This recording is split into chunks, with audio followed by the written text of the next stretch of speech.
Hey everybody. Okay. No music tonight. I'm wearing a collared shirt. This is different. This is something a bit different that I wanted to do. Hopefully to have people ask questions and give their comments and their feelings, because I feel that communication is key in helping people identify how they feel and how they should feel, how they should feel about others. And I really am passionate about the fact that we as podcasters need to lead in times of craziness, in times of uncertainty. And that goes back to the to COVID-19 and how that has been handled, and how we've had to make do uh, for the most part through all of that. And I wanted to, I reached out to my good friend Mary Nichols, who has led plenty of discussions in MapCon in icon history, and as well as other places, plenty of other panels and such on diversity and inclusion and all that. And I wanted to give the opportunity to not only the indie pod community, but other people, who want to watch. So if you want to hit the share button, by all due means, please do. If you want to join us in the conversation, please, in the comments, tell us where you're listening from. Like it would be great. To know where people are listening from, and let us know how things are going on around you right now. So for anyone who doesn't know, I'm outside the Philly area, and my guest Mary Nichols is outside the DC area, or I guess in DC specifically. I'm looking for a head nod there. DC, it's like right outside of DC. I can't hear, but she's somewhere in the DC area. And so it's interesting to see the different perspectives, and again, my goal is to always bring people together whenever possible, create communication, and create conversation. So I really want to be able to provide that, and hopefully learn, and maybe this should become like a regular thing that we do, because I think we all have different experiences. We don't necessarily get to pick how we grow up in life, and how we interact with people and the different cultures and things. And I was always brought up to celebrate the differences that we have.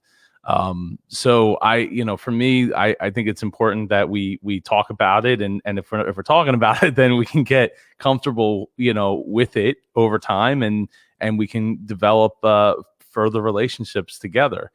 So a Facebook user I appreciate says, Mary has been such a strong Black voice in the IndiePod MapCon community. Thank you. I'm not sure who wrote that. I'm gonna guess it's Anthony Hayes. Given that, Anthony, if it's you, can you, or whoever it is, can you go to streamyard.com/Facebook so we can see your wonderful face? Like Tim, I assume, is here in the chat now. We have quite a few people. So I've known Mary since I guess 2015, 2016, something to that effect, somewhere like in there. And she's just been awesome. It's been great to always, like, whenever things are going on, I would like to hear somebody else's voice. I always appreciate her opinion, and the fact that she says things that I can't necessarily say, but sometimes I'm thinking, and I know I let her know that. And I think that right now is a great time for us to, again, have these conversations, and not just go back to business as usual, because like that's not working. So without any further introduction, please give some super claps in the chat for Mary Nichols. Woo! Hey there, everybody. Thank you for having me. I know, besides the way the world is already, that it's kind of wild and all that, but it's also wild that I actually see you in a collared shirt. I think in the past 5-6 years, I've been going, well, about 5 years, I've been going to a MapCon, now IndieCon. I'm just here like, I don't think I've ever seen you wear any formal shirt. So that's an extracurricular thing. That's a Jennifer Crawford and Samantha Riley staple right there. Oh, there you go, Anthony Hayes. Hey there, Anthony. Mary, this is a cool lady. Yeah, they've been pushing me to wear collared shirts on the live stream. Oh, there we go. Like, look at that. Okay, and I'm sitting here like you got the fancy studio lighting too. Yeah, right. I just turned it off. I forgot I had it on. I meant to turn it off. So they've been pushing me to wear these collared shirts, and I just felt like tonight was a good night to do that. You know, out of respect of the topic and respect of what we're trying to accomplish. Word. Right? Like if you want to be taken seriously, sometimes a collar, like as dumb as it sounds to me, makes it happen. Yeah, it goes away. It goes a long way. So, well, I'm always glad to be on. I hate it is about this subject, but I'm glad that you are opening up this venue for people to hear each other and engage in different things. Because as we know and are sure of, there's a lot of folks who don't want to hear anything. Unfortunately, they got to be stuck hardcore on one side, and that's one of the reasons why we are dealing with the extremely unfortunate situation that's happening right now. Anthony said that you're beautiful. Okay. Apparently I am. There we go. It must be the halo behind me. I'm telling you, it's a fancy lighting, It's a fancy lighting. It is. I'm just in my regular basement because I'm not able to. I had to hobble around to get this reorganized again after the past few months. So next time y'all have me on, it'll look more fancy. Well, how's your foot hanging out there, by the way? My leg is doing a lot better. Yeah. But there's still healing that has to occur. So right now, if anybody's looking on the video, I got a nice little fancy old people cane. I got a fancy cane for other things. So, but there was a period of time I wasn't able to walk. So I'm grateful for any progress that has been made, and hopefully, next few months I'll be back to normal with walking, running, etc. So yeah, looking forward to that. I'm looking forward to you being able to come and give a hug at a conference or an event or something that I can see you at. That's indeed. Yeah. So let's go down to what's going on here. Why don't you start by giving your perspective on, like, I guess how we got here, and if anybody has any questions, please put them in the chat. We just don't need all the compliments about how awesome we are, but like, real questions. And if you want, come into the to the video chat. You can go to indiepodcon.com/open. It'll take you right in here. It'll take you to the green room. If you want, you can private message me or Mary if you don't want your question out, that if you're embarrassed or whatever. We don't have to name names. I know that this can be sensitive for a lot of people. So, please, any way you can contribute your question or comment would be awesome. So Mary, the floor is yours. That's a big open-ended question in terms of saying, how did we get here? But I'll try my best to. Well, let's say in the last, like, 12 to 20 years. Does that narrow it down a little bit? I mean, I know we could go back, forever. It does a bit. Essentially, a lot of this has come down to what I personally feel is the denial that America is not the top country in terms of meeting its particular ideals, right? Like, it's funny that you mentioned the 10 to 20 years. Like, this year has been 22 years. Since I've done my show on the Fusebox radio broadcast. And I was commenting earlier this morning because it was on my mind. I'm like, each year I have done this show from college radio to now in the podcast era. I don't remember one year that there wasn't a big police brutality, law enforcement overreach case. I don't remember it at all. Like, the memory is a bit rusty, but I think the earliest that I can think of at the present is Amadou Diallo in New York City. So we're talking like late 90s-ish. There's always some type of national case where we're going through the same cycles, but the same cycles are occurring because, quite frankly, work is not being done. We shouldn't have to go through the thing of Black people, people of color, those who are economically disenfranchised those who may have mental illness issues, etc., dying by the hands of the police and not having any kind of legal or earthly justice done. And in a way, the biggest thing that's changed has been the technology. Like now, there's literally HD video of people doing these things. And the progress has been made, but it has been so incremental that, things have just boiled up to a point where there's been this explosion. Like, quite frankly, and I can only speak for myself, as a Black American woman, it's tiring feeling that you got to be on edge to just exist. Like when we have these particular cases right now, Breonna Taylor was just trying to sleep. She was trying to sleep in her house. No knock raid happened in the wrong place. Person who thinks somebody's breaking in, tries to protect herself with her boyfriend. She ends up getting shot multiple times. We have the scenario now. Pardon me, I'm so sorry. Allergies are acting up a little bit. We have the fellow now who had a knee put to his neck for multiple minutes, fully on video.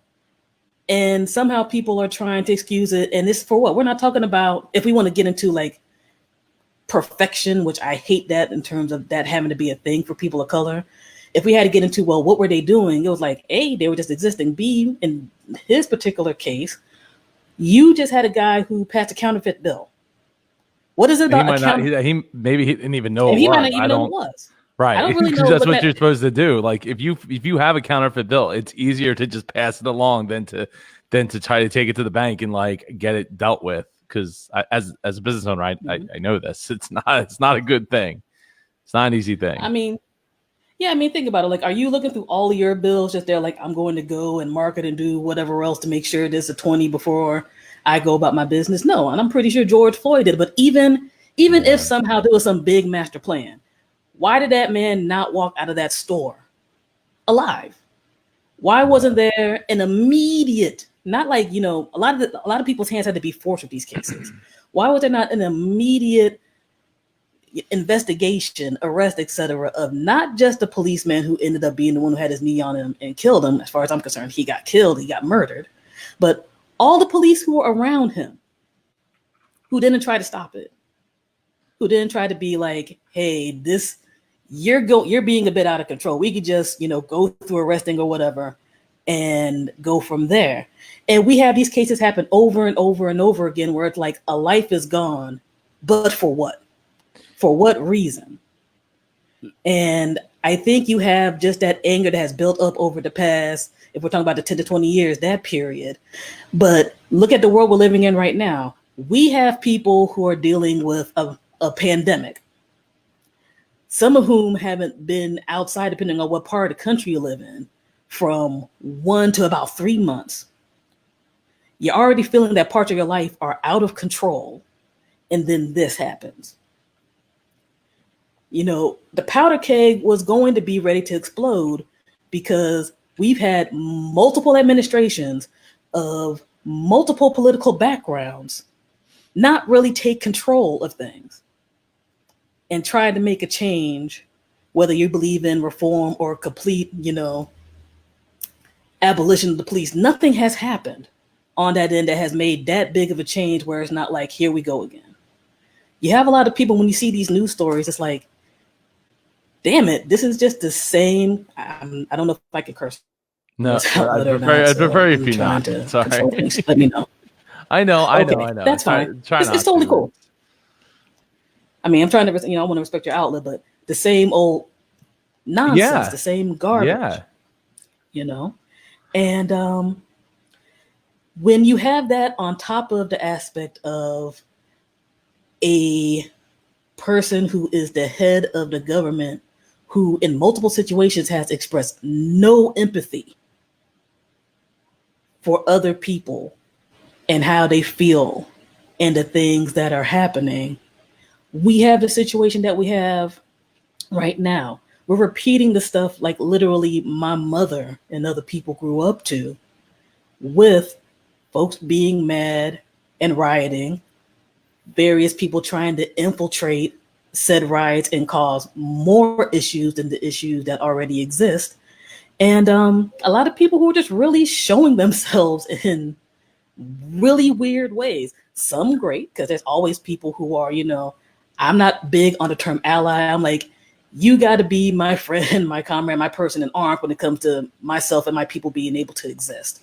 We have those folks who are out there and always out there, those who are at least trying to break these patterns of thinking that people in a power position are always right. And then you just got some folks, they're like, wow, you just are holding on to that ignorance like a gravity blanket.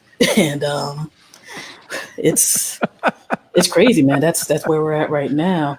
I see Anthony's asking a question. Thank you for asking, Anthony. I'm sorry. Yeah, thank you, Anthony. Real quick, I knew it was. I thought it was about 7 minutes that George's neck was being kneeled on. It's apparently it was 8 minutes and 46 seconds, which is like an eternity when you cannot breathe. 60 try to hold in your breath for 60 seconds. Like it's a long time, like underwater, right? Mm-hmm. So that is. I don't understand how nobody thought any to stop that. That's a long time. It didn't happen in 20 seconds, where it's like you blink and 20 seconds went by. Like that's an eternity when something's happening right in front of you live. 8 minutes, 46. I mean, Super Bowls are won in 8 minutes, 46 seconds. Tom Brady came back and won a Super Bowl with 8 minutes on the clock. That's an eternity. That's an eternity to be standing there and seeing something happen in front of you. Mm-hmm. And for somebody to not say, hey, dude, mm-hmm. get off. To me, I see it as something that this was just like all the other cases. It was clear, but it wasn't maybe clear enough for people to get as angry about. Right. And then you have this happen. And like you said, at a time where a lot of people are on edge and it created a powder keg thing. People were stuck inside. It's getting nice outside. They're told they can't go outside. People are getting sick. People are dying. Mm-hmm. The world's kind of upside down. And now we got like Ebola to worry and measles to worry about coming down the pike here. To have something that's so blatant. And so, it's not really left for interpretation, what happened. And because we have video of many angles of video, that it's just, I think that's what is so impactful this time around. Or this specific case, I should say. I definitely can see that, and I hate to even have to say this. It actually kind of ties into Anthony's question here. Yeah, I'll put this question up. I almost think that the aspect of people having to be inside for so long, in a way you kind of can't escape when you look at certain things and see certain things right now. You don't have the certain distractions of I'm going to the bar, I'm visiting somebody, I'm doing ABCD, because a lot of stuff is closed still. Like I think my state is still just in stage 1, since I am currently living in Southern Maryland. My state is still stage 1, the stuff barely opening up. So, you're stuck with a lot of screens at the moment. And that includes the news. So some people who might have just been there like, oh, I'll just toss that off, or maybe it doesn't even cross their mind because they're living their lives in different kinds of ways. They're seeing this and being like, whoa, in a way I can't escape this. And with the way our media cycle is, with Anthony's question, I personally believe that the media promotes negative and hate more than the positivity and everything else because it gets ratings. I think it's really that simple. On top of the fact that on a certain level, there's a comfort zone in terms of the things that people show. Like when we've had this situation with the coronavirus, COVID-19, the Rona, whatever, like you can't exactly put too much imagery towards that. You have, the worry of us collectively trying to be together to try to control a thing, but, we don't have viruses dancing on TV. You might have, people who are doing protests that literally happened last week, to To reopen various their stories about states. people losing their jobs, people who are being ill, etc. And I think to a degree, people are going towards the imagery that honestly they're used to. They're kind of used to seeing the upset of what happens when there's so much black death by the police. Like it's almost kind of like a playbook by now because it happens so much. Let's engage in property destruction porn. Let's show the people who aren't, protesting calmly or peacefully or, the most loud person on either extreme side or whatever else. It's easier to handle. It's not as complex as people would like to look at certain things. Like our TV doesn't like really try to push complex ideas, complex issues, and different types of stuff. They like being, straight to the point, simple, because it's about content now, more so than actually trying to break down what's happening. And with these cases, I personally believe that usually Black America has been constantly vilified in some way, shape, or form. It doesn't matter what age you are, what type of job you have, etc. Remember, in the same place where this situation happened with George Taylor, Philando Castile was about 4 years ago. It's almost like if we can just find a little something wrong, that'll boost our case, that'll get us ratings, and that might, quite frankly, keep people safe, government wise. Like, peace is usually not good TV. And it sucks for me to even have to say that. It's usually not good mainstream media content. Because, I mean, we do independent media, so we talk about anything and everything that we want to. So there'll be other stuff we'll talk about, but you might get like maybe 5 minutes of that on a particular station. And I think with this type of thing, folks just want to have something that's visual to show. Like I'm sure that, you being right around the corner from Philly, that you've probably seen a whole bunch of destruction coverage or whatever else. Here they're showing all the busted windows, graffiti, etc. But literally until today, when they're having, currently right now we're on line here, they're having like another huge, big, peaceful protest post curfew after they literally had the military in DC yesterday, like some real like wartime Call of Duty bolt garbage or whatever. I had to remember. See, I'm trying to keep it cool. No problem. No problem.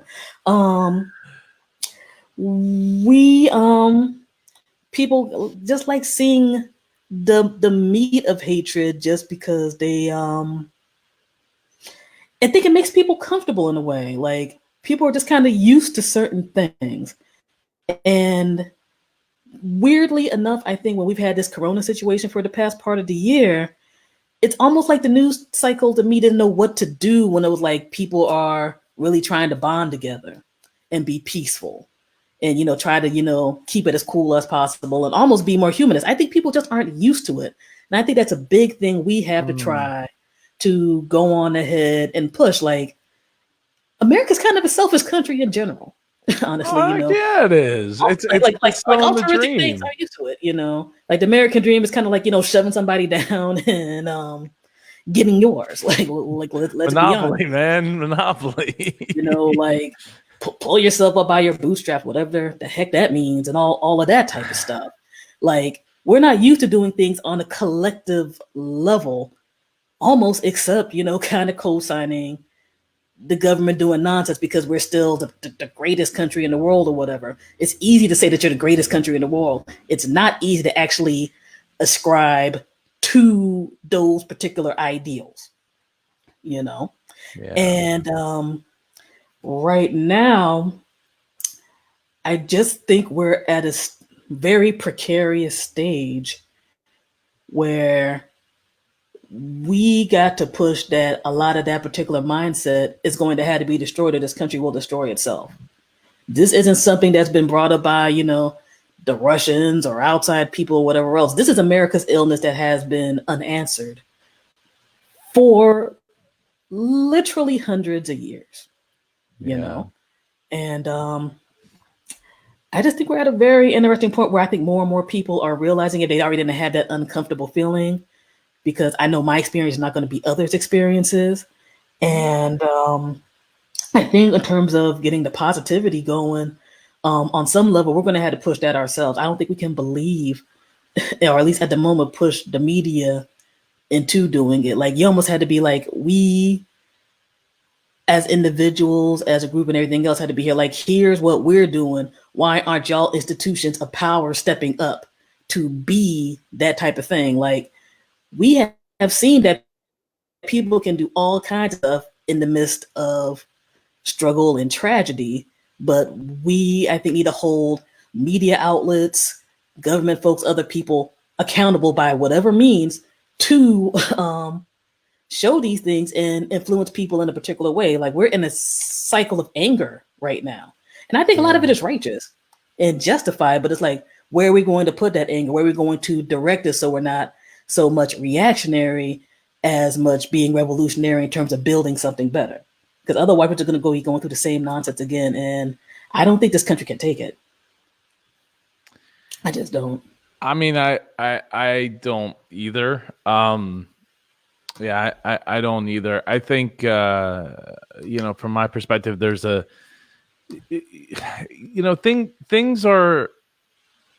things only change like when they get really uncomfortable, right? So like seeing these cities like on fire and stuff like that and all that, it's easy for people, that don't live in the city to say, oh well, that's what they get, and the people that got to live there are the ones that are going to have to deal with it. They're the ones that are going to have to clean it up. Like they may have been the ones that are protesting because they live there, right? So it's easy to like, what I mean? It's easy to walk out your door like and walk a couple blocks down the street and like do the protest thing, right? It's not easy to like travel necessarily from, especially right now, because like I don't know about DC, but they shut a ton of roads down as of last night. Oh, DC has curfews right now too. Yeah, so it's I guess my question to you is when it comes to like obviously the protesters, I mean it's awesome, right? This is one of the things that makes us one of the great nations. I don't want to say the greatest nation on earth, but one of the greatest nations on earth is the our Bill of Rights and being able to assemble and to like to check ourselves in that regard. But the people that are destroying things at night, that are looting and like, I mean, I want to believe that that's not any representation of what is supposed to be happening. That it's really just people that are opportunists, maybe anarchists. But I mean, how many? I don't know. I have a hard time believing there's that many anarchists in America that like. And maybe I'm wrong. I have zero research to back that up, but I just have a hard time believe that like every anarchist was like, I'm going to drive 500, 400 miles to get to my closest city to like go wreak havoc and steal stuff.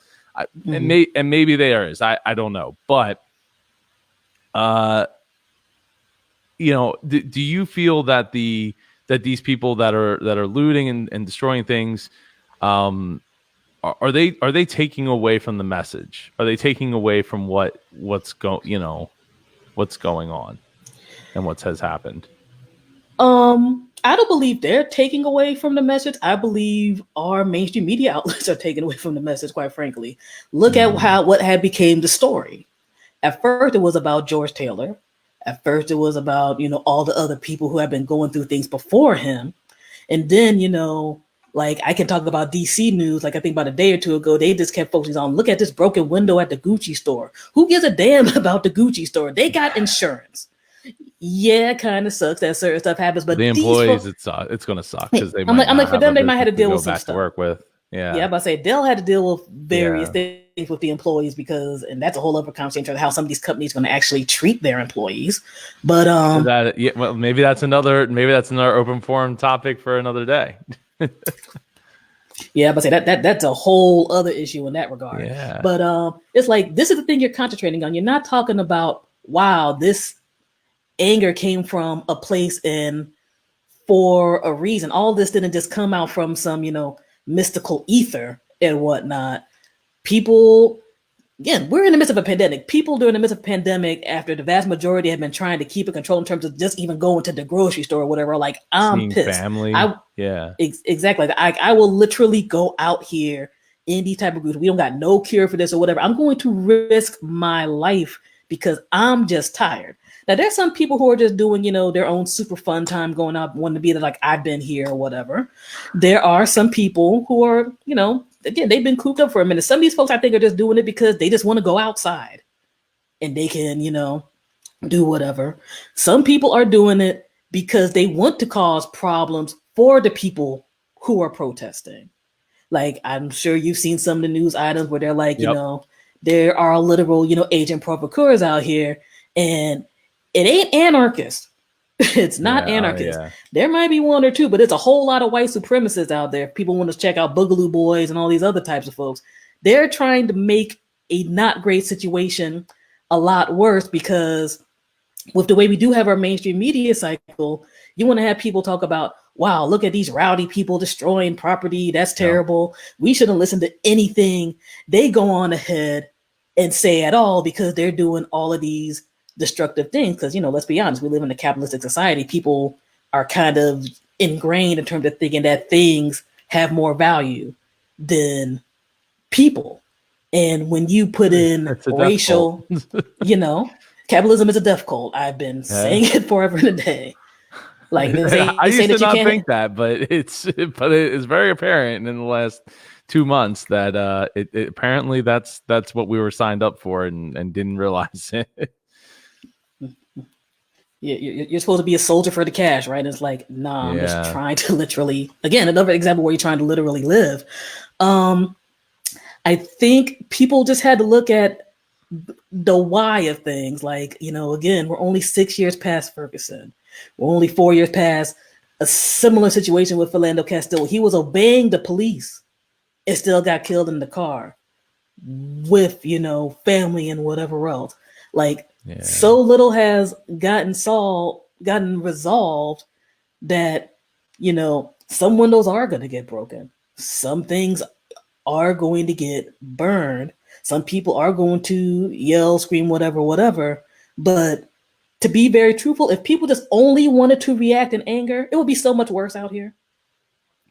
It would be so much worse I out mean, the here. amount of But people I just saw in New York, from Danny Pena, shout out to Danny Pena, being out there in the protests out there, like it's. Yeah, I mean, you're right. Like they could just like, overrun like pretty much anything they want, and if they wanted to.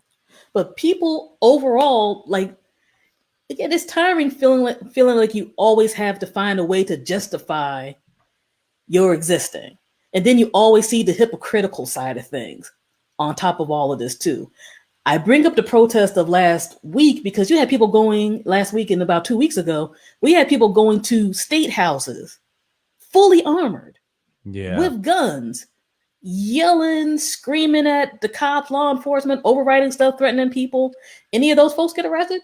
Maybe a scattered handful. A None of that couple happened. maybe.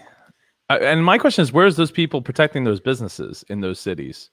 Whole other subject matter, right? Right? You have that. You got a lot of Look, you got a lot of when you cosplayer got, patriots and all when that you type of got stuff, but they ain't well, really about it. right. Well, when you have you had the DC sniper who's out there pumping the gas for people. You get, was it the biker gang, something Angels or something like that, Hell's Angels. Like the Like Hells they're out Angels, there probably. Yeah. pumping. Mm-hmm. Yeah, they're out there pumping gas for people. Like that's Like legit, you, right? like They're willing to put their life on the line so somebody can kick gas. And then like 2 weeks these ago, yeah, guys showing up with their pew pews and they like ain't doing that for like they're anybody literally else. yelling and screaming. They literally yelling and screaming to go to Supercuts and have somebody serve them at a restaurant or whatever. What happened to them? I haven't heard any corona spreading concerns when that was happening or when people were doing all this crazy stuff on vacation or whatever else. You have people who are walking, the vast majority, since, again, tying to the question earlier, a lot of the peaceful stuff wasn't really covered. It was the acts of violence by legit protesters and, again, a whole lot of people who aren't, that went on ahead and got covered. Like, it's I don't think it's going to delegitimize everything after all, because look at all the states this is happening at. Like, so much has happened in literally every state in this country that people are uniting under a banner. We had the big peaceful protest yesterday that didn't get crazy in DC until I don't even want to call him. I'm trying to think of a name. The current guy in the White House right now, because again, I'm trying to respect your outlet. I'm not trying to that's curse. not that's a nice that's a yeah, that's nice. The current fellow in the White House decided he wanted to have a photo op at a church at a particular time, and you know the videos out there, the videos everywhere. Nothing was happening until that particular group of people decided that they wanted to push up on the protesters, and fire tear gas and push people around and all of that type of stuff. It's like people want something violent, like to the extreme, to happen, so more things Poke the beat, can right? get to an escalated point, Yeah. to be like, we're about law and order and power, so you can't question the police at all. You can't question the government and power structures at all. Whereas, the past few months, you've had a universal group of people who, quite frankly, have started to realize that they've been screwed for a minute. Like, you have folks who are trying to use a horrible situation to maintain and gain power. And I think some of the people who are infiltrating these protests are trying to be about it, or think that, with chaos, they'll be able to take over Derail or it or whatever. something. Yeah. Yeah. And I think a lot of people who are protesting blessedly are realizing that, and are also realizing that while there's a particular spin certain individuals in the federal government are trying to push, you have people on the ground who are just there like, nah, these aren't the people who are doing this stuff. Like, there's some situations that are happening, but these aren't the people who are doing it. Is vast majority of it are not local people. Vast majority aren't even the people who are traveling. It's a particular group of people who are almost like, playing, leftist cosplay or whatever, or progressive cosplay. And then, they're trying to, like, break stuff or do whatever. I don't know if you saw the thing on TMZ where they had two young white ladies trying to spray paint BLM on a Starbucks, and they got caught and had to scurry away. But like, it's funny to a degree, because I did chuckle at it, but it's also like, it's so ingrained in some people's minds that if we just vilify Black people or people of color or people who are just not for the nonsense, period, then we'll be fine. We can skate and do whatever we want. That's the big thing that has to go on ahead and be stopped. And I think with the masses in the big cities, I just see Lou talking about there's like 15,000 in the streets tonight. Yeah. Well, my best friend was actually just, texting me earlier about that, shout out to y'all around that way. And the other big places, like, people just want to be heard. People want to be heard. They want to be respected. And if it doesn't happen, I just think we're going to get to more of a crazy place. And I think the vast majority of people are keeping it together in their various ways. Because I'll be honest, certain stuff I'm not mad it got broken up. I'm not going to say I'm crying about Confederate stuff being torn up, but I'm going to have empathy for the local business person who might not have done nothing, who had to deal with some nonsense, or the people, who got to work. But the interesting thing to me is, this is one of the first times in my life I remember hearing business people being there like, look, I'm not happy that my place might have had some broken windows or had, burnt or destroyed, but I understand why people are mad. We'll be all right, but I want to have everybody be all right, Yeah. Well, and I think that's one of the main reasons that I love you so much, Mary, is because you want what I want, which is everyone to be happy and come together, and ultimately, like, that's I think what most people really do want. But I also think that there, a lot of people don't want to be inconvenienced for that. For that, right? And they don't want to get uncomfortable for that. Like, I'm good. I'm good. I'm insulated from this. I live in my bubble here, and it's not a big deal. And yeah, But if you're really about the quote unquote American way, how do you think anything happened in this country in the first place? Literally, how would the country be founded? We would still be a British colony if it was just there like, all right, I'm Yeah, a it's just, cool. Tax a I'm, tea, man. Tax a tea. I'm gonna just go ahead and get along to get along. Okay, I am a disenfranchised white fellow who's not rich and has money. Who cares about a vote? Who cares about indentured servitude? The place where a bunch of people of color are at right now, the place where a whole lot of women in general are right now, including white women. History is messy. People don't like acknowledging that. And that's part of the reason why we're having some of these problems too. Like, I can say from my experience, one of the things I hate people talking about is being like, well, y'all need to get over it. How can we get over something that hasn't been resolved? How? How can I go to the African American History Museum here in DC with my mom and have her point at stuff, be like, I remember stuff like this as a kid? And my mother's not 70. She's in her 60s. You know what I mean? Like, we have folks who want to sweep stuff under the rug without truly trying to recognize that everything is interconnected and we're all interconnected. Shout out to the folks talking about Fishtown around Philly, finishing up a large peaceful protest. Because I saw some video yesterday that had me truly upset where they showed some people trying to walk around with weaponry and whatnot. So I'm glad to hear that. Shout out to my fam in Philly as well, and whatnot. We have to really just confront that, history is history, but history is a living, breathing thing. And we don't got to repeat the bad patterns of stuff, And a lot of that does come from what you were saying earlier. It's like, I'm in my place, I'm comfortable, literally I got mine. I got my nice crib. I got, maybe you got family, maybe you got, decent economy or whatever. And, most of us just want to live, our lives in our own shells and be quiet, but it just cannot be done. And when you look at something in terms of the realms of injustice can happen to anybody. And that shouldn't be something that you want, whether you just want to call yourself a good American or just a good person. As a good person, you shouldn't want to, be like, I'm just going to be quiet about this thing because this is a terrible thing that happened. Like, when I see certain stuff, like, I'm not trying to say that everybody had to write a big political treatise about why this is a particular way and why this is wrong. George Taylor had a knee to his neck.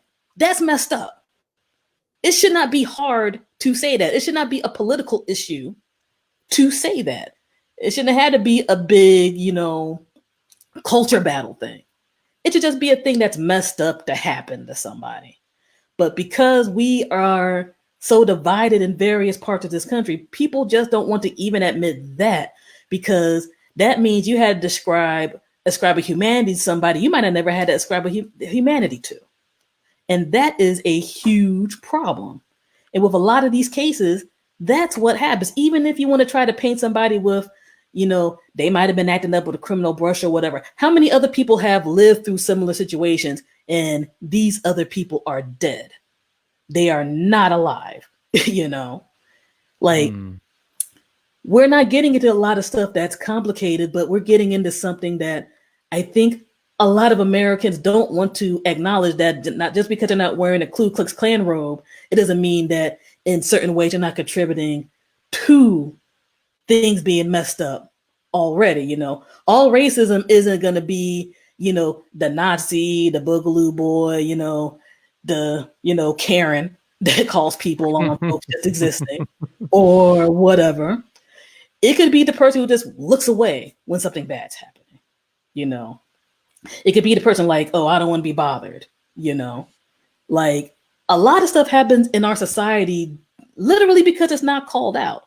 Like, even when with the situation we're at right now with George Floyd and all of them, a lot of the arrests and other things are only happening because people are being called out. There's a certain general humanity that is not in action the way it should be all the time with calling out wrong. And again, things build up and we're at the point we're at right now. What do you think about the people that are like, hey, this all these protests are they're all paid. They're all paid by George Soros, obviously. Like, you would know that if you knew, if you did the research. Huh. Um, I've Like, attended protests since I've been yeah, I a know plenty of younger people that have attended teenager, protests. and Yeah. I have never gotten a George Soros check. I've never gotten a Bill Gates check. I think that is some of the dumbest crap I have ever Mary, heard. you're missing But out on that money, man. yeah, You man, gotta get that money. I'm missing out bad. Like I'll probably pay my medical bill right now, you know, from just being on Yeah. your show and talking about things. Um, honestly, man, I think on some level, because you know, I do have to look at my life situation and privilege of having lived in cities and suburbs, etc. And the particular education I've gotten through the Maryland public school system and other places and just life. And some people just aren't exposed to certain things, right? Like this is me trying to be compassionate on one side of my answer. And we're in the age where people are getting drowned out by all kinds of information and disinformation, and some people literally don't know better. Other people, I think it's just a panacea in terms of trying to be comfortable with the way they're living their lives right now. Like it can't be that the American dream is a nightmare. It has to be that, you know, there's all this stuff going on. It's a multi-level, you know, Mad Libs Marketing. conspiracy in terms of why things are the way they are on this level. Like the government, you know, can't be racist. The president can't be a part of the yearly pattern of systemic racism and so forth. Nah, it had to be, you know, somebody playing Doctor Doom, like pulling all the strings and trying to do whatever. And I say this partially jokingly, but I also say it on the level of I can understand for some people that it's hard, right? Like we all have grown up in the same society. There are certain things that we have had ingrained in us, and some of that stuff we've had to grow out of, right? Like we are more valuable 9 to 5, you know. We don't have to feel a particular way because, you know, society says so or whatever in terms of what our place is. But right now we're just in a really bugged out age where we can literally Google a ton of information, but if you don't feel like critically thinking, we start having these type of problems. Like critical thought is like rarer than seeing a comet right now, it feels like sometimes to me. And while I think I got a good diverse amount of people on let's say my social media or whatever, like we don't always agree on everything, but I truly think on important things the vast majority of the time we're on the same plane. You will have people who are just there like, I don't want to have the illusion broken about how my society is and the life I'm living. And maybe on some level I'm contributing to the nonsense that's going on and happening. And I think with quite a bit of the country, this type of thing is happening. Like we've had good presidents, mad presidents, and not so great of multiple political parties. The fact that we are at this particular stage truly shows how much people want to hold on to the everything is going to be fine mentality for me. A lot of people are like, as long as things are fine for me, it's straight. Like I'll try to find excuses when certain things aren't following a particular line. When we've had Corona happen to this point, you had a lot of folks realize that this ain't fine, and the voices that they were kind of used to ignoring or just being there like, oh, they're whining or whatever, that stuff is real. We're at a place where people had to be like, this is real, and we either have to solve it, or, you know, they're going to continue, you know, being part of the banality of evil, right? Like, because again, all evil isn't going to be, you know, the extreme people stabbing you up or whatever. A lot of it's just people being there like, nope, I'm gonna just keep moving, and I'm gonna keep listening to, you know, this particular show or whatever that tells me these things, that even if part of my mind is being there like this ain't right, I'm just keep believing it's right because I just want to be comfortable, you know. Even if I'm laying in a bed that's full of bed bugs, I'm used to it. So I gotta be comfortable. That's this country right now. Wow, that LA coverage you showing is really popping off. And shout out to all the people who are commenting so far, I'm saying. Yeah, thank you, Tim. I really I appreciate appreciate you you. listening. Definitely, and yeah, you say misses your voice from last year. Um, yeah, I gotta sneeze. Sneezing is fine. allergies and other stuff don't stop Oh because of God, I know all it's this. been terrible for me.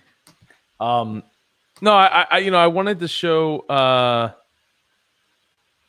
wanted to show what's going on right now, just to give anybody who's not watching some opportunity to see that like this isn't. I don't know. I mean, obviously, people have found like on Craigslist and stuff like listings, and who knows if they're real or not. But Mm-hmm. I tend to think that a lot of the protesters are there, for themselves, because they want to be there. They want to make a difference. They want to be a part of something, Mm-hmm. and be on the right side of hopefully history. Because I mean, it only history really matters if it makes changes going forward. But Mm-hmm. um, so where do we go from here? How do we like how what's some of the stuff that we can do that is going to make the level of the systematic, the institutional changes that a lot of people like I said, people, they didn't necessarily grow up around it, right? Like I grew up Mm-hmm. in a middle class, mostly white suburb, and still live in that house from 92 today. Mm-hmm. It how does somebody who doesn't get it, like how are they supposed to figure it out? A lot of stuff to me comes down to the core of just being there, like the world is beyond me. It might sound simplistic, but I think a lot of it is that, like your existence is not the sole existence here of the world, And I think a lot of stuff is because I think in general, a lot of our society dehumanizes others. Um, Again, as a person who has been this all my life, when you live in that constant state of being there, like, damn, somebody is going to look down on me or try to do whatever because they're used to this stereotype that society has given people and they just don't know how to deal with that. I think the first thing is just getting out of that box. Like, maybe y'all don't agree at the end of the day, but you're not going to know anything else that somebody's not going through if you don't listen and go on ahead and check stuff out. And sometimes let's look at a situation as a situation. Like when we have a lot of these cases going on in the recent decade, you will have people who will try to excuse what they're literally seeing with their eyes. Like, like the don't believe your lying eyes thing is a big thing for a lot of people. And folks have to really go on ahead and get out of it. Because right now, when you saw the situations happening currently in DC, St. Louis, etc., where they like got military and other people out, multiple states that have these curfews and stuff, it shouldn't have had to get to that point for you to be there like, damn, maybe the system is messed up. Maybe you gotta listen to others. And also, we're in an age where we have so much information. You can check other stuff out than what might be your regular reading or TV and what have you. See these other views, pay attention. Hell yeah, you're on social media. Almost everybody's on social media a certain period of the day. Maybe you see a lot of people of a background talk about something, shocker to some, it's real. It's a thing, you know. It's like sometimes, you'll have folks like, oh, that's an excuse or that's the thing. No, if you have a lot of people talk about a particular experience, you might want to pay attention because while that might not happen to you, you should still have the basic humanity in you to be like, this is not cool. And maybe I need to go on ahead and check out certain things and see what's going on. Like I see a lot of people right now are going through, the anti-racist material and what have you that's out here and whatnot. Like they're self-educating themselves on various things because a lot of our school systems are varied in this country. Some folks did not learn certain stuff about various movements and what have you. And a lot of our country, quite frankly, is ahistorical in general. Like people got to really get into the what's and whys in terms of how this place functions so you can be that good person that you want to be in your day to day. I also think that in conjunction with that type of work, because I think that's constant work for everybody, if you want to get involved, like in whatever way that you can, whether it's donations, working with grassroots organizations and more, I think that's going to be a very good thing and a very vital thing. And also, there's nothing wrong with questioning how things are going in your local, state, federal, and national governments, and quite frankly, international governments, because some of these issues that are happening here are happening in a whole lot of other places too. Like the core of a lot of our problems with any of the isms and phobias and whatnot is that folks don't want to look beyond themselves. And that's going to be the first step towards everything. Like, it shouldn't always have to get to the point where people are having to shame various people in power institutions to make stuff happen. It should just be that, like, this is messed up. Half of this stuff going on right now probably wouldn't have happened if it was just there, like, we are going to arrest this cop immediately and those surrounding him because this is wrong. We should not do this, you know? Like, we're at this stage where we got to prod people to do the right thing. And think about how messed up that is, right? Like, we had to do it with companies, we had to do it with governments and everything else. Like, it shouldn't have had to become a freaking hashtag and a trending topic where somebody's like, oh, damn, I guess we got to do something. Just do it, and be loud about wanting stuff to be done that's not being done and happening because, I don't know what people believe in spiritually or whatever else. As of right now, we're here. So we got to make being here the best thing that we can. We can't really depend on others. And, everybody's not going to be on the streets or whatever all the time, but you can be a decent person. You can call out nonsense happening. If somebody's like, this thing going on is wrong, you can listen and tell other people that's happening. You can have those uncomfortable conversations that you might need to have with family and be like, when they say something like, I'm not for that BS. And I mean it. So you got to have some hard conversations with people that you love because, I'm going to be very real. There's some folks I'm like, y'all are cool, but some of y'all families are, they're a thing. And I'm not trying to say that, you're going to be the person to go on ahead and change everything, but you're going to have to want to be there and fight for that change. That type of change is the daily thing that everybody can do and always have go on ahead and grow and spread. And I think with just stuff like this, like, don't be silent. Like, I'm used to people who are anti whatever being loud. But one of the things that have hurt the most throughout the past few days is that some of the people I've seen who haven't said anything. Like, again, it's a selfish thing. I'm fine. I can't be bothered. We're in the social media age, man. It don't take nothing. I'm not trying to say you got to write an essay. It don't take nothing to be there like, yo, this is messed up. And keep it moving. Or if you want to, engage in people who are trying to excuse, do that, because that's going to be the only way that, you might get change going, or at least have people who are going through it and are feeling emotionally drained and struggled or whatever to be there like, well, this person is not a temporary ally. They are my actual friend. They are my actual colleague. They care about humanity on a big level.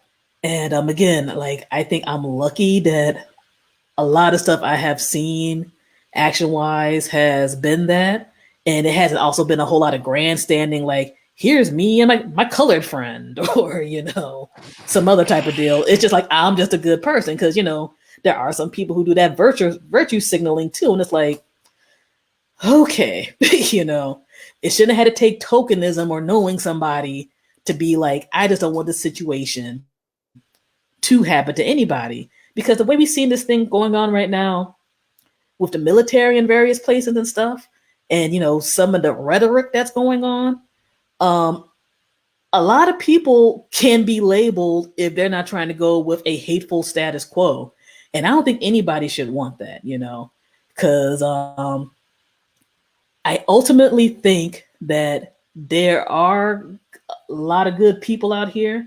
I think a lot of good people got to be louder about their stances and, not be scared. And truly be about protecting others in, any way they can. Because again, otherwise, it's going to get way worse before it gets better, and we're already going through it. Everybody should want things, to be the highest that they can be. Because yeah, you might not be in a big city, you might not be somewhere else, but you never know when something can happen. You're seeing all this news coverage now. There's a lot of people of a lot of backgrounds who are getting hurt because they just want to, be like something is wrong. And I'm glad for the people of all backgrounds who are going out here and doing that, but it's gonna have to take more than just people marching in the streets and doing whatever else to get this done. Like, I believe it's gonna be multifaceted. It's gonna be stuff like that. It's also going to be exercising every tool people have. This is just one tool people can use. We're in the age where people are trying to disenfranchise a lot of people of a lot of backgrounds voting right now. I know people get in whatever in terms of voting, but I'm almost the type, I'm like, you might as well just be petty and vote and educate and engage in the educated vote, because people keep trying to take it away from you. Do that. Be on these politicians' necks about various things, whether they get voted in or no. Like, people have to push out with their own power, because we're the ones who give people power. We're the ones who give it away. Yeah, absolutely. Like, I mean, that's I why think we it's been a have the while since power. Americans have exercised it. Like, when would that have to be exercised? It does. Well, just like anything needs to be exercised in order to get better at it, right? If we don't do it, the lack we do it, then it becomes the norm. And then what was that thing that we do every year? We vote. That's the thing. I mean, the video I was showing earlier with the vertical video, that was in Fishtown, Philadelphia. And while I got to say, like, as much as I love seeing the people shaking hands with the police and hugging, I guess that was help me out here. I'm not thinking right. I'm trying. Preacher or I don't know. Clergyman. That's the word I was going to go for, but I was sorry. Yeah. So, as much as I love that, I'm like, I keep thinking like, oh God, I hope none of those people are sick. I really hope none of these people are sick and spreading this virus even faster and broader, which is a shame, because it's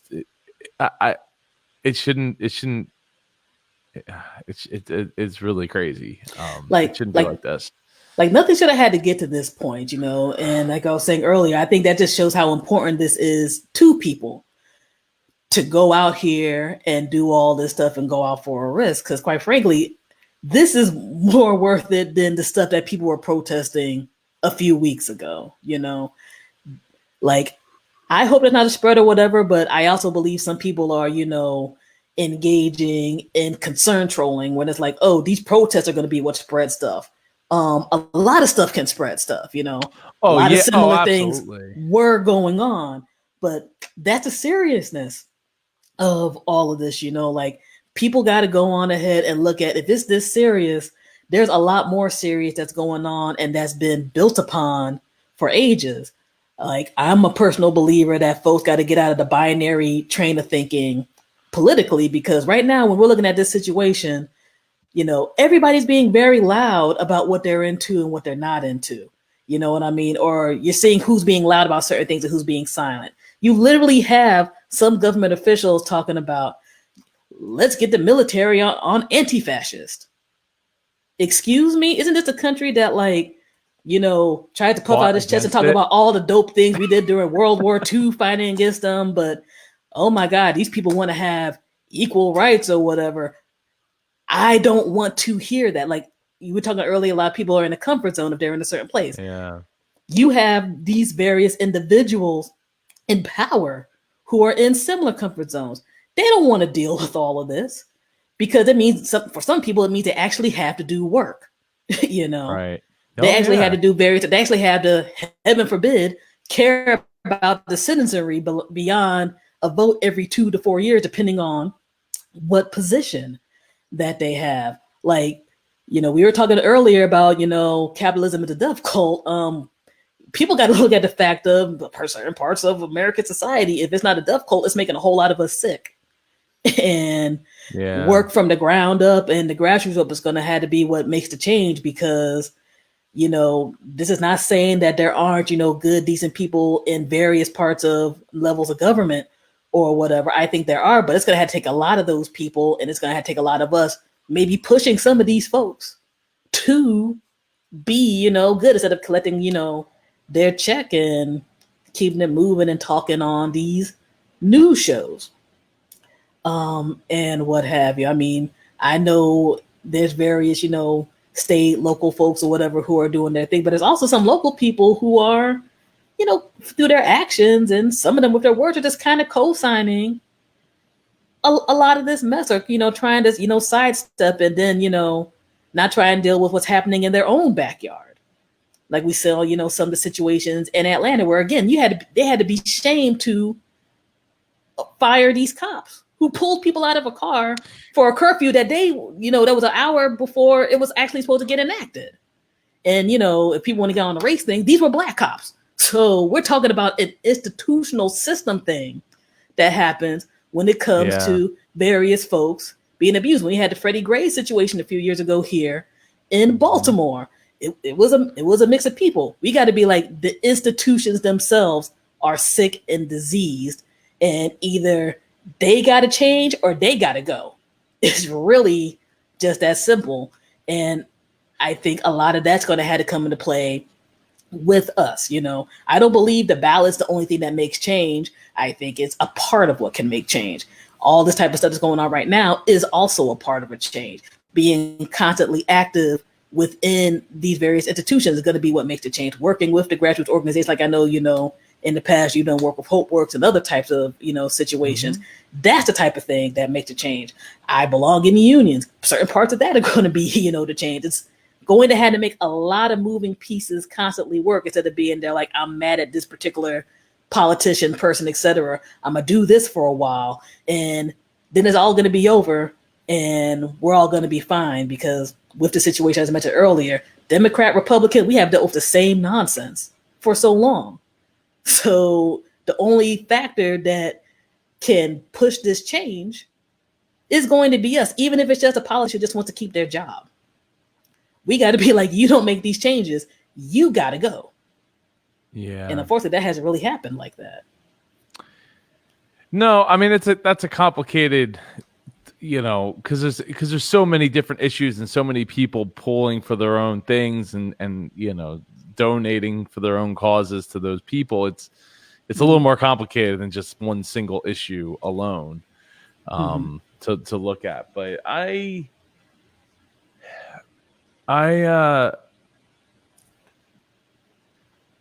don't know. As I'm watching the some of this footage, I hadn't gotten to see this previously recorded footage. I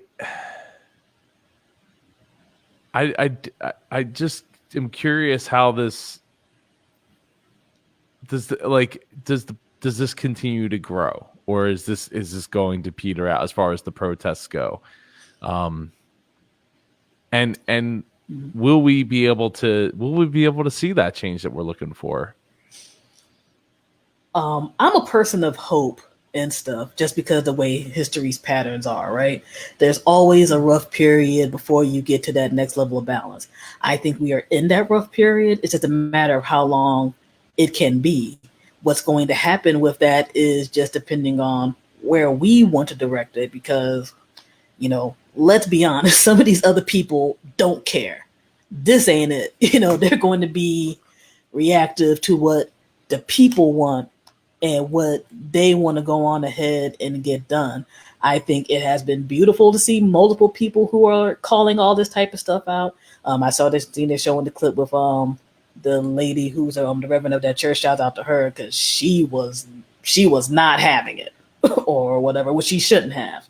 But what was the point? What was the point of that? I didn't catch it today.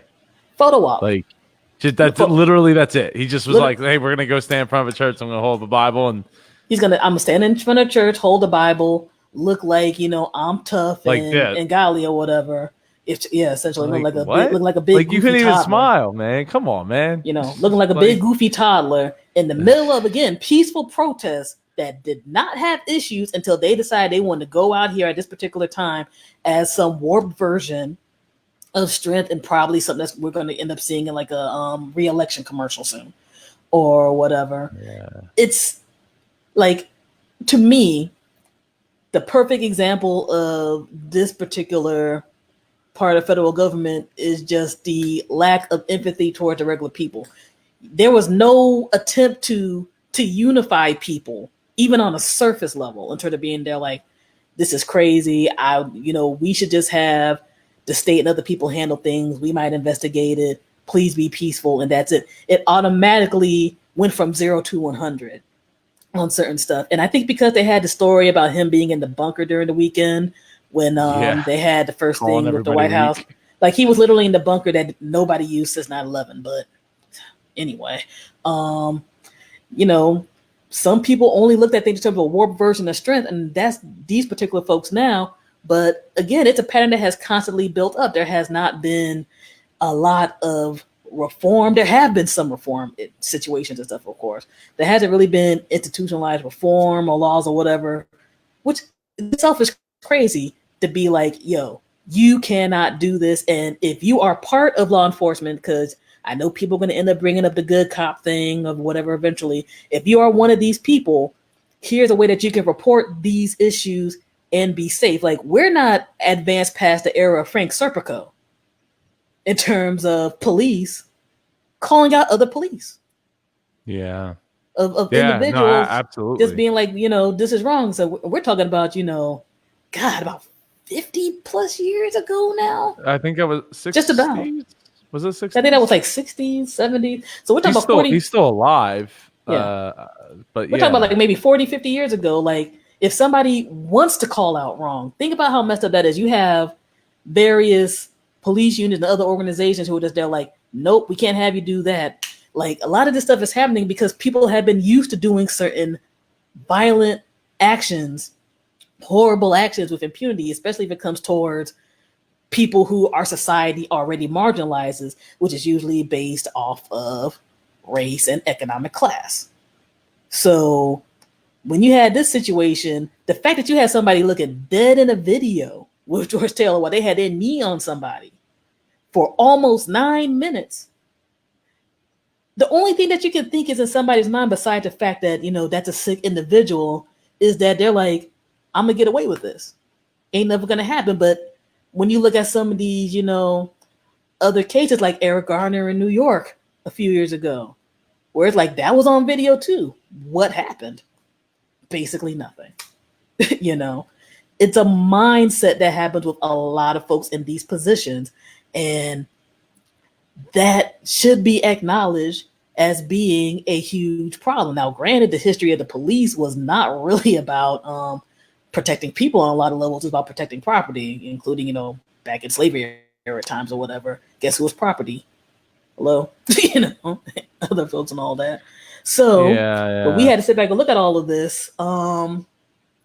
It has to be a thing where people can just be honest with themselves, because look, we understand that things happen and that you need to have certain checks and balances, but what happens when it's not there? And quite frankly, on a lot of levels, it's not there at all, or it's not there the way it used to be. I mean, we even have NYPD right now who doxed the mayor's daughter because she was at a protest.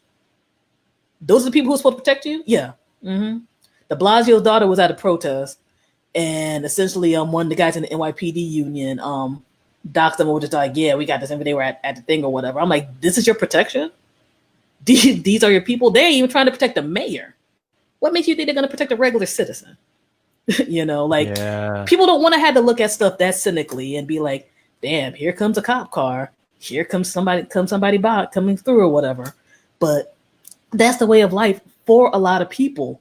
And if there's not a general humane look at that, this is not right, it's going to be a problem. And I mean, I'm not the one to be like we're going to be at a civil war or whatever soon, but things can get bad, and I think we're just at that point where it's like it could either stop in a semi cool way, or it's going to go another direction. And I'm honestly can't say I'm going to be feeling or pointing the finger at regular citizens if they get too wound up. I'm just afraid that somebody's going to take away the narrative, and then things are going to even get worse. Yeah, as a white person, basically, I don't live in the same like mindset, and I feel like no problem. I feel like when if I was a person of color, I wouldn't want to go running at night. Like, I just wouldn't, like, because I feel like I mean, it was what was it, the son and the father that shot the guy running? Was yeah, he was running to death. Yeah, like that didn't happen. That didn't happen. That's it's ludicrous, and things like that. Like, I mean, one of my interns having to deal with like driving through a small town here in South Jersey, and being pulled over like 3 out of 5 days in that town, just because she's driving through because she's black. Like that's insane. That's insane. Like, I get, like, if she had like a mailbox dragging behind her car every day or something, like yeah, okay, like that's not right. That's like, I'm gonna pull that person over. But like, just to pull the same person over in a small town, things like that, like it just and so I mean, I've only had really one experience with the cops, and it was not a good one. It was not a good experience. Was not treated well. The people around me were not treated well. The cops were literally yelling at somebody who was who passed away, but was a mentor to me at the time, Guy Jones. He was literally standing in the line of people. Like, I'm at the cop car. The cop car the guy's like wants to pat me down, and he's literally standing, but because he's a huge black guy, he's telling him to get back. He's like, I'm standing, like there's a line of people, and I'm standing behind the line of people. Like, what do you want me to do? I'm already like 8-10 feet away, 12 feet away. Like, what? Like, it's just one, like, and on the cop side, like, I kind of get it. He's by himself, right? He's waiting for backup to come. For what? I don't even. I mean, it's a long story, but it basically it's a long story. But it was thrown out because I was underage at the time. Like, and I did community service. It was weird. It was. I'll tell you sometime about it, Mary. It was not a good story. I was like, now you got me curious, but all right. Yeah, it's a long story, but I ultimately, all I did was make people, some people, friends of mine, including my friend, and mentor Guy, think that I was being like held up or hijacked or whatever. But they didn't know that it was a joke. And then the cop showed up, and the person that I had answering the phone for me, we were separate. It's a lot. Yeah, Rick. I think Rick knows the story. Okay. But yeah, basically, it was like 3 days later, and I just happened to be at the mall with that, because we were all at the mall, the teen center at the mall, and I just happened to be standing outside. Like, some idiot stole jerseys from like Modell's or something. So like, the mall security and the cops are like they're hosing them down. We're just kind of sitting outside the exit of the mall, and I'm just like sitting there and like watching what's going on, like big dummy me, like just sitting there, like not thinking like, I just had this big run-in with the cops like 3 days earlier, and then all the cops leave except for one who just sat there, and I'm just sitting there, and I'm just like, not la da da da, like whatever.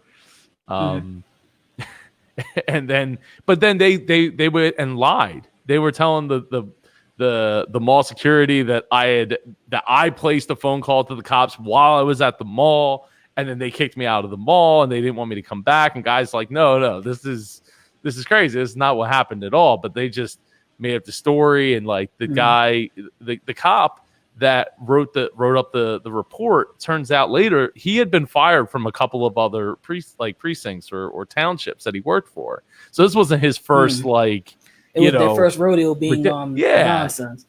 Yeah. So like I was like totally destroyed. So I leave, and then I go to I leave, I go to Guy's house. I'm talking to him. Like, I'm like distressed because I was, volunteering at the teen center, doing all these things with these, youth that were similar to the youth that go to Hope Works, all these years later. And then, I go to my grandfather's house. He's like, oh, I'm not having any of that. We went down to the police station and he's like yelling at the police chief. While I'm like standing there, he's like, this is ridiculous. Like all this stuff. And then you see the cop that ultimately wrote me up on July 4th, by the way. He took his July 4th to write up the report several days later. So I've seen like the lying, the manipulation, and obviously not all cops are like that. I mean, shout out to like Travis Wolf and other, great cops that are out there that are trying to do their job. So I can't, it's hard. And my point is that it's hard for people who haven't had those experiences to like even fathom the experiences that a person of color, that it could happen to you or a person of color. And that to have to not necessarily live in fear, but at least like it would always be in the back of my mind. Like, I mean, it's in the back of my mind now because I don't put a front license plate on my car, and I got front tinted windows. So every time I see a cop car, I'm like, all right, I'm going to take a right here. I'm not going to that. That's that construction up on the road where the cop's sitting at because like I don't want to be bothered. I don't want to be hassled. It's illegal, but I think it's kind of silly, so I don't do it. Well, like with your situation, like think about like your scenario. Like you went through something as a child. You're just there like, okay, this might not be my everyday, but I get it. So, that in itself is going to give you an extra of compassion in terms of being there like, damn, yeah, I've been, you literally been through some crooked copness. You know what I mean? Yeah. Oh, yeah. Like, around a big city. Like there are people some who make way more freaking money than me and have education to, folks on my level who are like, at the moment, I guess upper working class to whatever you got to like do it to like other people. Like I know folks across the board who have those stories and more than one story constantly. Oh, I'm sure. I got the, we got pulled over around the way. Why? Because, there's people who have had, it's been some black folks, it's been some white people, and they asking the white people all the other stuff in the car in terms of what's going on, or them being able to get away with stuff, or some individuals who they're like, yo, I was in the car with one of my white friends. They talked real crazy to the cop. They were able to drive away. Like, there's no way in hell I'd be able to go on ahead. My friend's wedding day. We went to the park. We went to the park to like Red Bank Park to like take photos. We leave. And and my friend's wife the friend of my friend's wife gets out of the car after they get pulled over and like gets out of the car and like starts screaming at the cop. And I'm just like I'm watching this like as I'm driving by because like they left before us, so I'm driving by and I'm like, dude, if she wasn't white, like that cop, she ain't getting to walk away from that. Like she's getting arrested right there on the spot. So I mean, think about that. Like that happens to folks all the time. And when we even look at some of these news stories, literal mass murderers have been able to get pulled away free from the cops. But selling a loose cigarette or maybe stealing a Black and Mild or literally just existing, much less, counterfeit bills or whatever, and you dead, you ain't getting a ticket.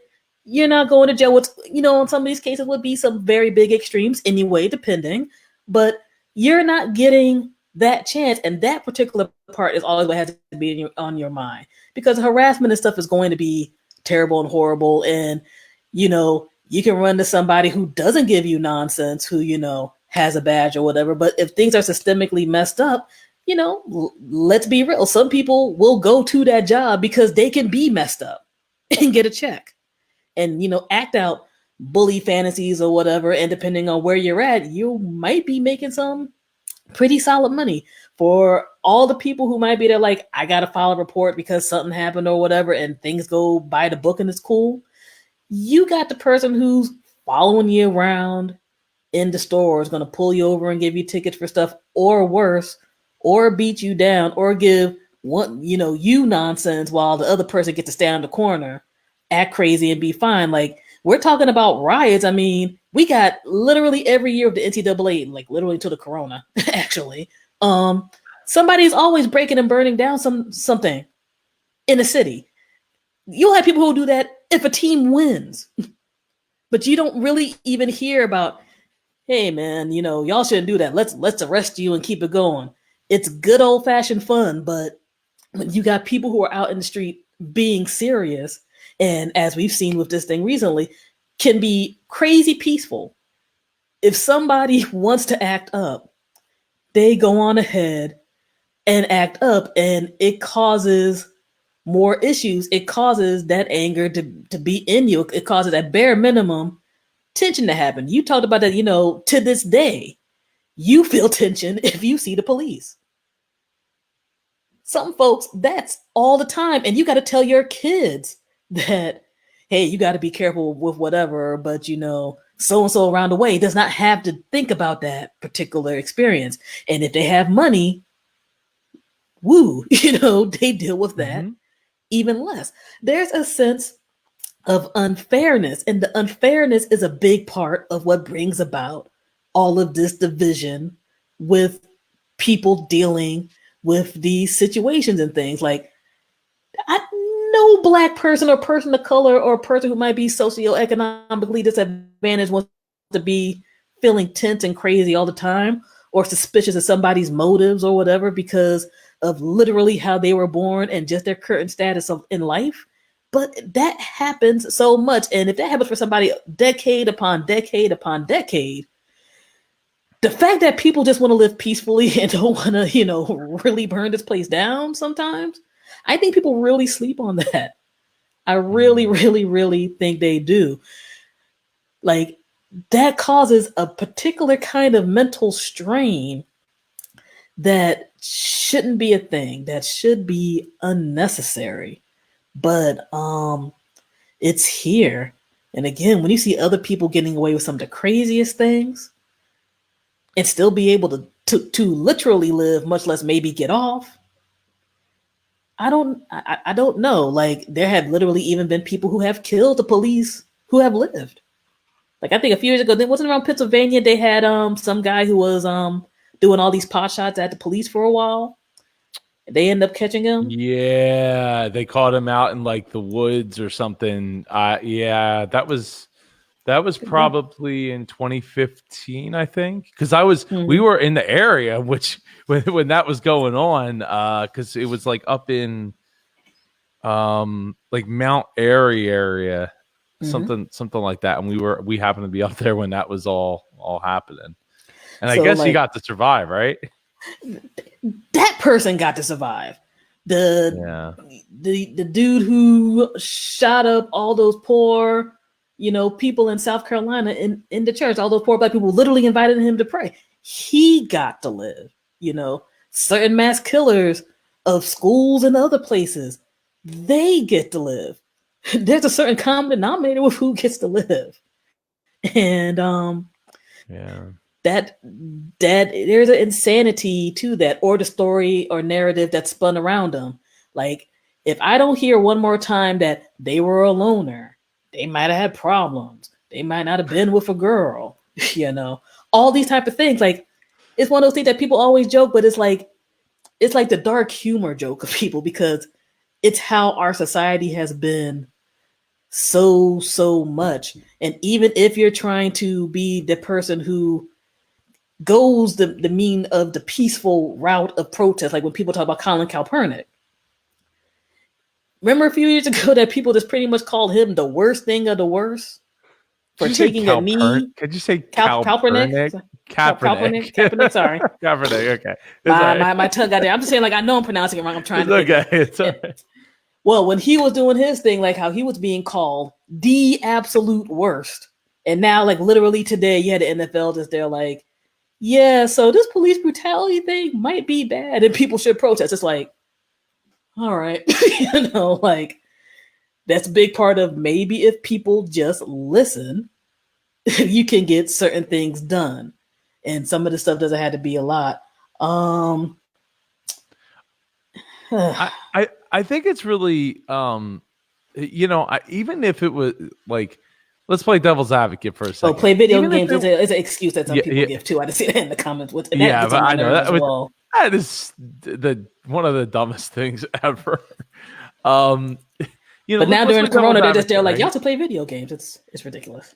To stay inside, yeah, right. Stay inside, play video games, or watch Pornhub, and we'll give it to you for free. Like we'll be peaceful. It's like okay, as somebody who plays video games and other things. So yeah, okay. So all right. So like devil's advocate, this type of thing happens again, right? And there's video. Maybe there's not video. I would like to think that this level of protest of on a now international scale would give any police precinct or whatever pause to say, if all this could just be stopped by like just arresting the person for now. Like we don't know how it's going to shake out. We got to see the video. We're not the judge and the jury. Like they like to sometimes take it into their own hands. To me, it seems like such a simple thing. Like, this was clearly an way overreach of power. Like why are you detaining somebody for that long on the ground? Like in the first place, get them in the car. That's what the car is for. You have it's not like you showed up on horses. It's like, well, where do I put the person? Like, I don't know, let's drag them behind. Well, we know how that worked out as well when that happened in a year ago or whatever, where the cops were like walking somebody behind the horse. The optics of that aren't great either. But like, if you're literally, it's like, stop putting people on horseback if that's if we don't want to go down that route, right? Like, yeah, I'm about to say that was a whole other thing where it's like, okay, y'all, even if y'all just want to do PR and still be messed up, it's like, what are you doing? But I think that's the aspect of, I think world's best case scenario that does happen, right? That people are just, they're like, we're going to finally lock things down or whatever. I think it's only going to happen if people push for it, because we've had these situations happen before. We've had international protests about people who have been, killed for literally nothing by the police. I mean, I think Ferguson's a great example. It's literally about 6 years now since that occurred. It's happened, but it's going to have to be the people making that continuous push for it to stop, because, we just got to be honest, man. If individuals wanted to make change, they would have made change. And I mean, there's the body cams and stuff, but we've still had these cases where some people just had the cams off or whatever. Oh, it's off. It's off.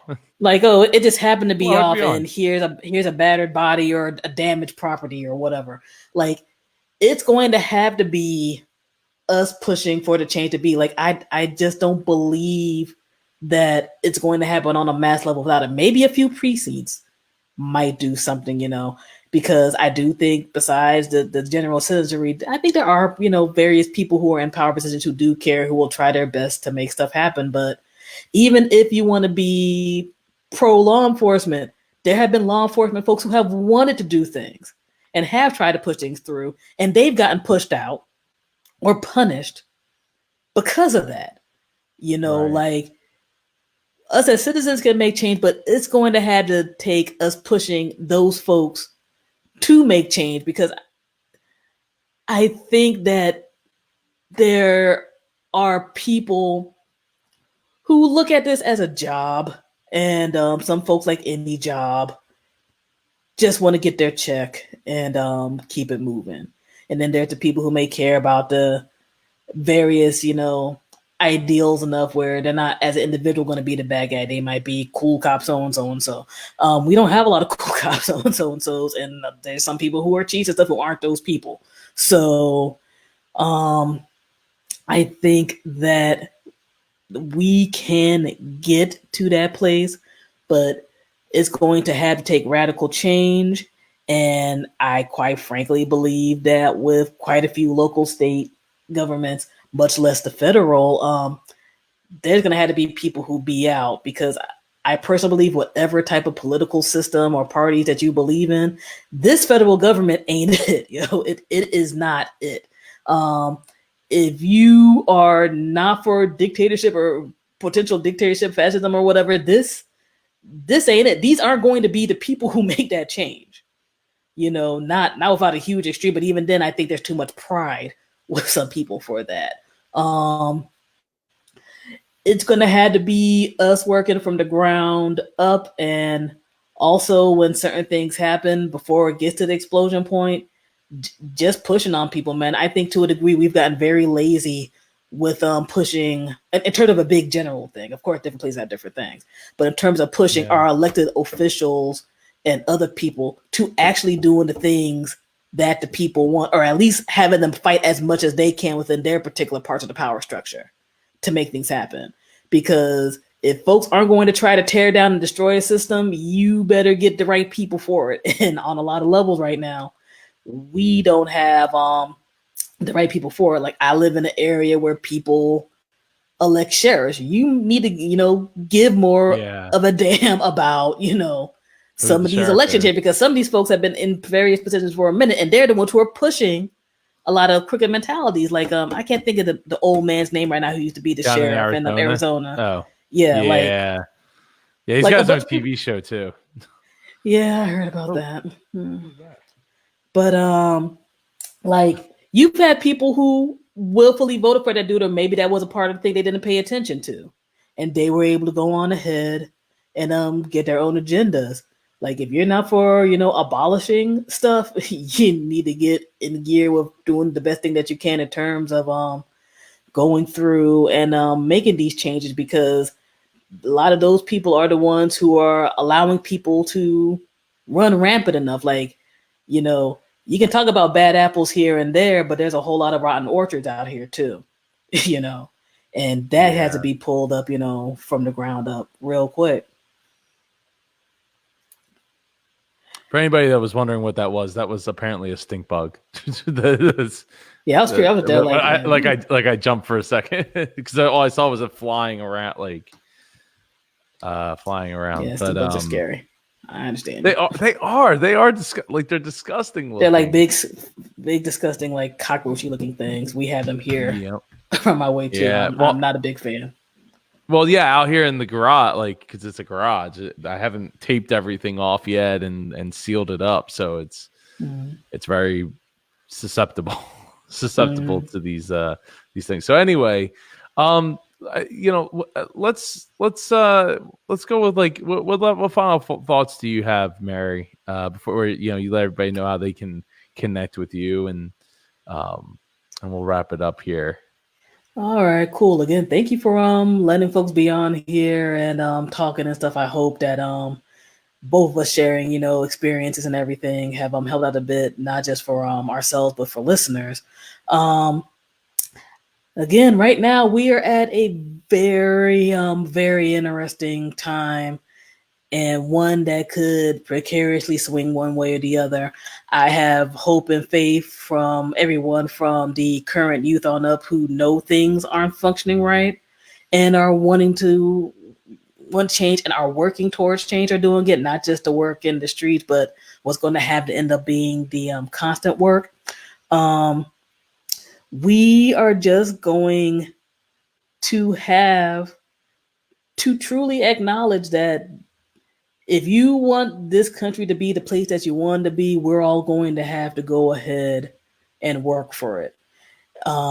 We got good people in various spots, but apparently right now it's not enough. We got to go on ahead and push hard. It's not going to always be the protest on the streets and other places. It's going to have to be us either changing the people who are in the current system and or pushing them out. And overall, in the day, we got to be real with the situation that we're dealing with, but also remember each other's humanity. This is a very stressful situation we're going through right now, not just with the protest, even not just through the pandemic, but just maybe certain stuff in life in general. Like the 2000s have been very weird, It's been very, very weird. And I think that to not just go through this, but to be like, you will have days sometimes where you don't feel okay, that it's okay to not feel okay. And to try to de-stress and stuff like that, but to remember each other's humanity, get involved in things, that you're passionate in, including working and helping out other people.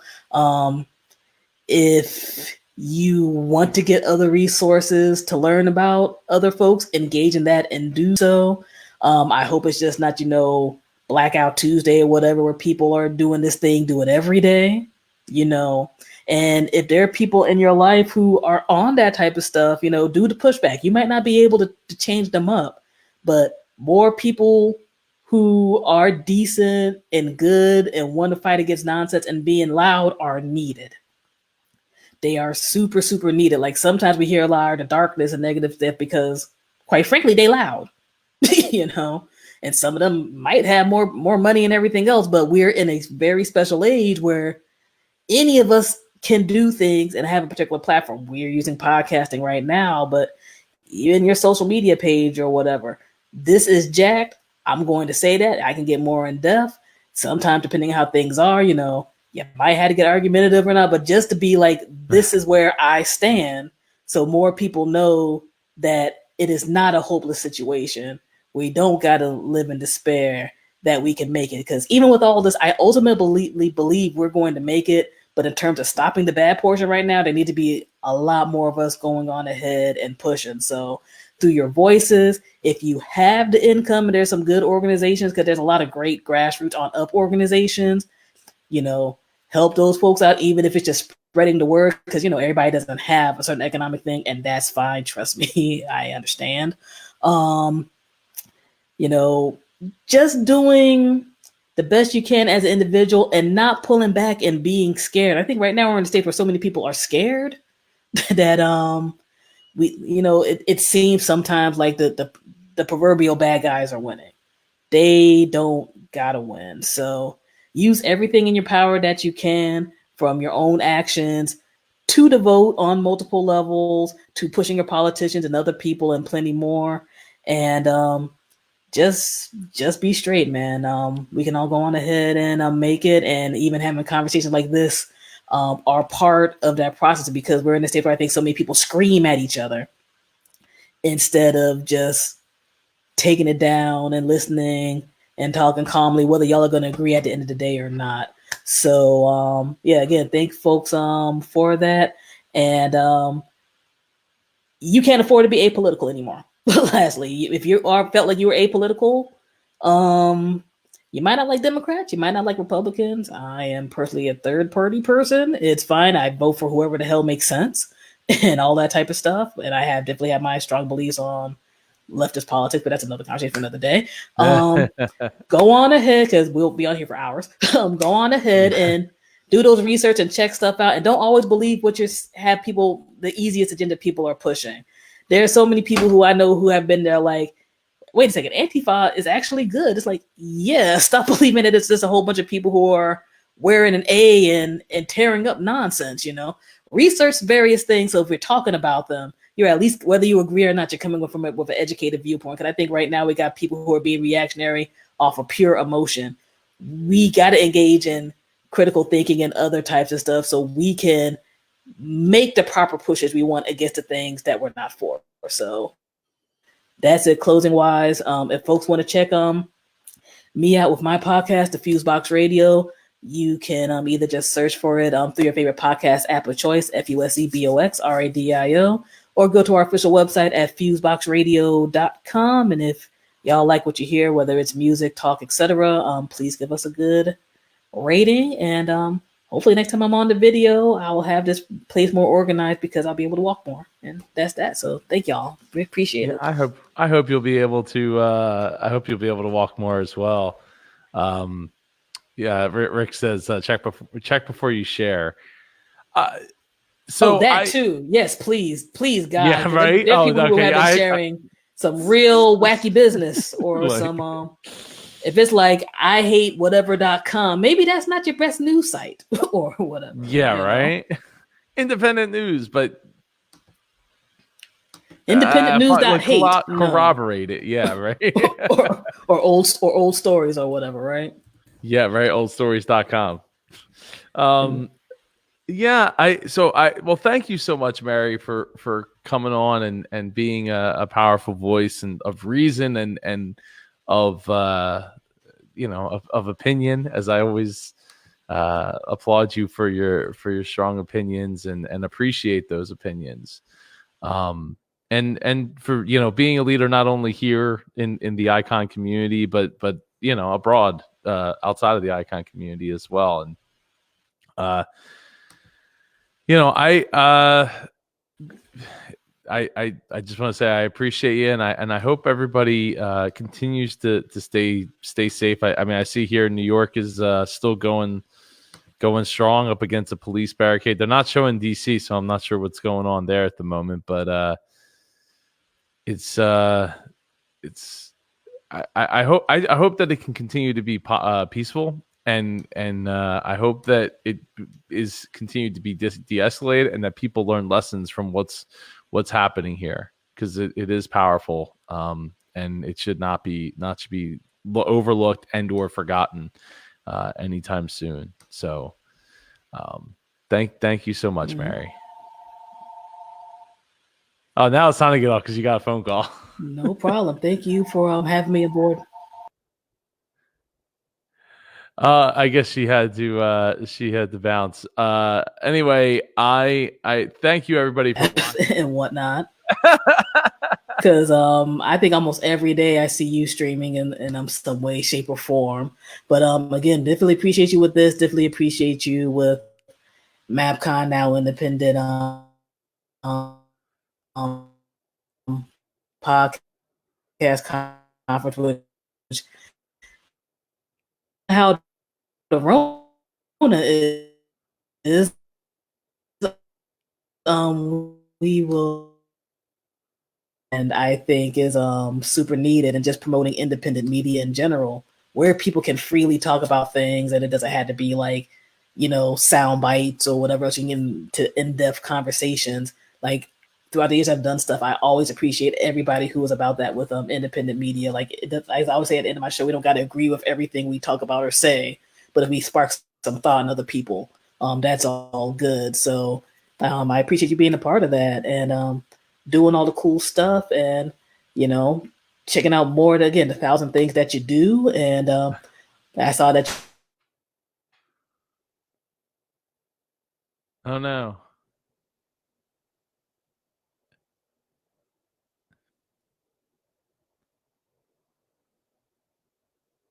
Oh no. I guess I Mary, I definitely appreciate all that, and I hope to continue to be able to be a voice of reason and press other people to challenge themselves.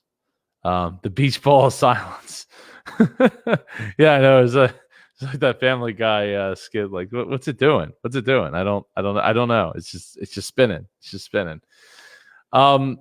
Anyway, I appreciate that, Mary, and thank you everybody for watching. And I hope to do more of these in the near future. Because I think conversation is powerful, and I think that being able to educate one another from different experiences is it's priceless. So everybody, I hope you enjoyed it. If you have any comments or questions, feel free to shoot me an email at joe@indiepodcon.com, and I will see you all tomorrow. I'm going to be with Scott Carson for Wisdom Wednesdays. I might pop on in the morning too. We'll see, because Wisdom Wednesdays won't be until the nighttime. Oh, there you are. You're back. I'm about to say, I don't know, StreamYard got mad or what. Next thing they were just there like, oh, we might be having a problem. It was just spinning. That's just Well, I what was just there Rick like, said. Beach ball okay, of silence. yeah, let's take it. I'm just like, okay, StreamYard get mad at us for talking about things? I don't know. But I don't yeah, I was just know. saying, I hope not.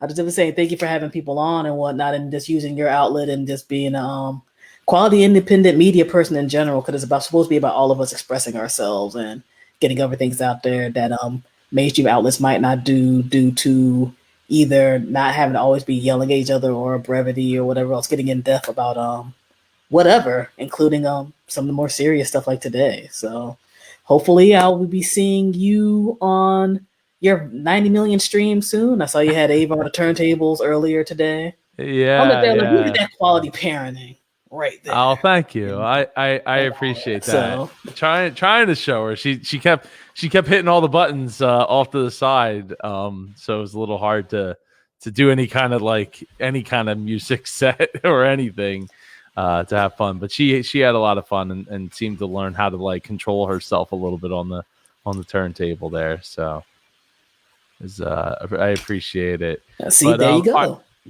well, I'm gonna end this stream, and I got a few things to follow up with you, Mary. Everybody, have a great night, and thank you again for watching or listening. Thanks, guys. Have a good one.